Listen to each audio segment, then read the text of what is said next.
আসসালামু আলাইকুম বন্ধুরা, তোমরা সবাই কেমন আছো? আশা করছি ভালো আছো। মুন্না অ্যান্ড সাকিলা ব্লগে আরও একটি নতুন ভিডিও নিয়ে এসেছি। তো দেখো, প্রত্যেক দিনের মতো ঘুম থেকে উঠে আমি নিচে নেমে এসেছি। তো তখন ঘড়িতে বাজছিল 7টা 5।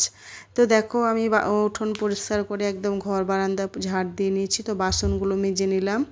তো বাসন মাজার পর আমি বাসনগুলো উপর করতে দিয়ে দিয়েছি। তারপরে আমি দেখো ব্রাশ করছি। তারপরে আমি ফ্রেশ হয়ে গেছি। তো ওভেনে আমি চা বসিয়ে দিয়েছি। তো একটু চা সামান্য তুলে নিলাম।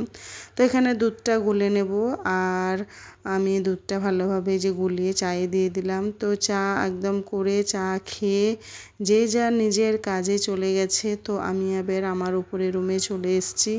তো দেখো, আমি এই যে সকালবেলায় উঠে উপরে রুমগুলো একদম ভালোভাবে ঝাড় দিয়ে পরিষ্কার করে নিচ্ছি।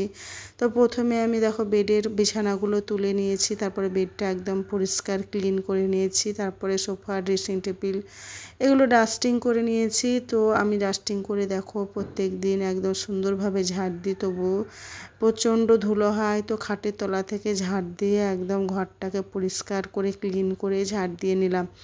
তারপরে আমি আমার পাশে যে আমার রুমটা আছে সেই রুমটা একদম ভালোভাবে সুন্দরভাবে সেই বেডটাকে একদম টান টান করে দিয়েছি আর একটু ঝেড়ে দিলাম। তারপরে একদম সুন্দর করে গুছিয়ে ঝাড় দিয়ে আমি একদম আলনাটাকে ঠিকঠাকভাবে গুছিয়ে আমি বারান্দাটা ঝাড় দিতে চলে এসেছি। তো দেখো, বারান্দাটাও একদম সানসাইডগুলো ভালোভাবে প্রথমে আমি ঝাড় দিয়ে নিয়েছি। তারপরে আমি নিচে চলে এসেছি। উপরে যেহেতু কাজ একদম পুরো কমপ্লিট। তো দেখো, আমি ভাত বসিয়ে দিয়েছি। অলরেডি ভাতটা হয়ে এসছে।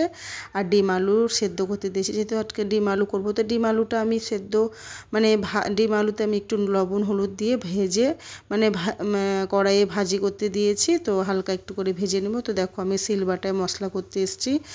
কাঁচা জিরে আর একটু পেঁয়াজ। তো পেঁয়াজ বাটা কাঁচা জিরে দিলে তরকারি স্বাদটা খুব টেস্টি হয়, খেতেও খুব ভালো লাগে। তো আমি শিলে দেখো মশলা বাটতে এসেছি। তো মশলাটা বেটে নিয়েছি। তো দেখছি আলুটাও একদম ভাজা হয়ে গেছে। তো আলুটা ভেজে আমি এই ঝুড়িটায় তুলে নিয়েছি। তো তারপর ডিমটাকে আমি ভালোভাবে একদম ছিলে ধুয়ে নিলাম। তো দেখো, কড়াইয়ে দিয়ে দিয়েছি তেল, একটু লবণ আর একটু হলুদ দিয়ে ডিমটাকে লাল করে ভেজে নিলাম। তো দেখো, মশলা কষিয়ে নিচ্ছি। আদা রসুন বাটা, পেঁয়াজ, কাঁচা জিরে বাটা, একটু লবণ গুঁড়ো, একটু হলুদ আর একটু লঙ্কা গুঁড়ো সব কিছু দিয়ে আমি একদম আলুটাকে দিয়ে ভালোভাবে মশলাটাকে কষিয়ে নিয়ে একদম একটু জল দিয়ে দিলাম। তো জল দিয়ে ডিমটা ফুটিয়ে আমি নামিয়ে নিয়েছি একটু ধনেপাতা কুচি দিয়ে। তারপরে দেখো, ভাতটা হয়ে গেছে। তো ভাতের মাঠটা আমি পাশাতে দিয়ে দিয়েছি। তারপরে যে মূলো আর বেগুনটা কেটেছিলাম, তো সেটা একটু মশলা কষিয়ে একটু হালকাভাবে একদম রান্না করব। চচ্চড়ি তো খুব ভালো লাগে খেতে তরকারিটা। রান্নাঘরটা আমার একদম ক্লিন পরিষ্কার। আর এই যে তারপরে বাইরে বেরিয়ে দেখছি আতাওয়ালা এসেছিলো। তো ওনার কাছ থেকে আতা নিয়ে নিলাম। তো এই যে আমি আতা নিলাম, এই একটার দাম 20 টাকা, যা ফলের দাম। তো এই যে তারপরে ছাদে উঠে গেছি। তো জামা কাপড় ভিজিয়ে দিয়েছি, সেগুলো কেচে একদম স্নান করে নিয়েছি। আর তোমাদেরকে একবার দেখায় যে গাছে কত মধুমাছি। এই হচ্ছে আমাদের কুলের গাছ। তো প্রচুর ফুল এসছে গাছে। আর মধুমাছি দেখো গাছে প্রায় 2 থেকে 3টে চাক করেছে। তো দেখো মধুমাছিগুলো কিভাবে উঠছে। আর এই হচ্ছে আমার ছাদের অল্প কিছু গাছ। তো আকাশটাও দেখালাম, খুব সুন্দর লাগছে, একদম মনোরম পরিবেশ, সুন্দর। তো দেখো, আমি ছাদ থেকে অলরেডি নেমে এসেছি আর গা ধুয়ে ফ্রেশ হয়ে নিয়েছি। তো দেখো, প্রতিদিনের মতো একবার তোমাদেরকে তরকারিগুলো শেয়ার করি। দেখো, ডিম আলু লাল লাল একদম তরকারি। আর এখানে মূলা বেগুনটা একদম খুব সুন্দর হয়েছিল। আর এখানে যে ভাতটা দেখিয়ে দিলাম। তো দেখো, ভাত বেড়ে নিয়েছি। আমি ভাতটাও খেয়ে নিলাম।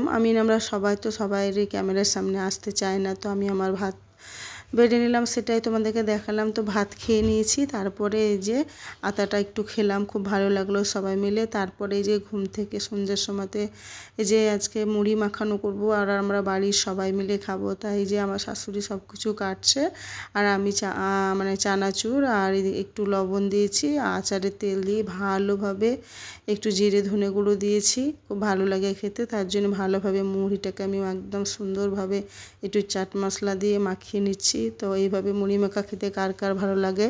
তো আমাদের তো খুব ভালো লাগে। আর এখানে আদা দিয়ে একটু লাল চা আর একটু গোলমরিচের গুঁড়ো দিয়েছি। তো দেখো, চাটা অলরেডি হয়ে গেছে, ওদিকে মুড়ি মাখানোও হয়ে গেছে আমার।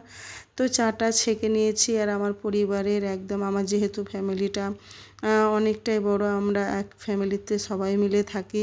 তো এই যে চাট ছেঁকে নিয়েছি আর আমার বাড়ির পুরো ফ্যামিলিরা সবাই মিলে একসঙ্গে বসে এরকম সন্ধ্যের সময় আড্ডা দিয়ে চা খেতে কার না ভালো লাগে। আর এই যে আমার ভাগ্নি, তো চেহারা দেখাবে না তাই মুখটা মানে ঢেকে নিয়েছে হাত দিয়ে, মেয়ে, ভাগনা, মানে শাশুড়ি। তো সবাই মিলে আমরা চা খেয়ে নিয়েছি। তো আমি দেখো পরে এসেছি, যেহেতু জামা কাপড়গুলো তুলেছিলাম, তো জামা কাপড়গুলো একদম ভালোভাবে সুন্দর করে ভাঁজ করে আলনায় মানে গুছিয়ে ভাঁজ করে রাখছি। তো তোমরা যারা এখনও আমার ভিডিওটি লাইক সাবস্ক্রাইব করোনি, তো তোমরা অবশ্যই লাইক সাবস্ক্রাইব করে দিও। আর তা আমি প্রত্যেক দিন চেষ্টা করব নতুন নতুন ব্লগ ভিডিও করার। আমার ভিডিওতে সেরকম তোমরা কিছু দেখতে পাবে না, কারণ আমি যেটুকু কাজ করি সেটুকুই তোমাদের শেয়ার করি। তো ভিডিওটা কোথাও যদি তোমাদের ভালো লেগে থাকে তোমরা অবশ্যই একটা কমেন্ট করো। তোমাদের সঙ্গে দেখা